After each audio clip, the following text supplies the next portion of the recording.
Hey everyone, welcome back to my channel. In today's video, I'm going to show you how to easily change the display language in Visual Studio so you can code in the language you're most comfortable with. Whether you're working on a new project or just want to switch things up, I'll guide you through the steps to make it happen.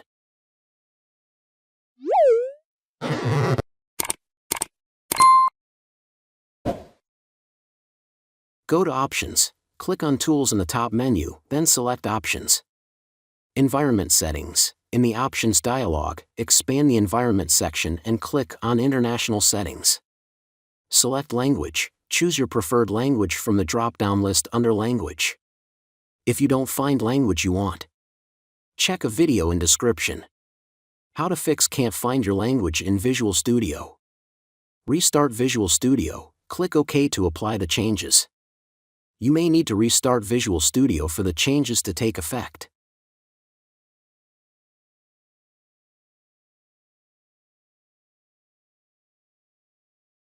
And that's it. You now know how to change the language in Visual Studio. If you found this video helpful, give it a thumbs up and consider subscribing for more tech tips. Thanks for watching, and happy coding!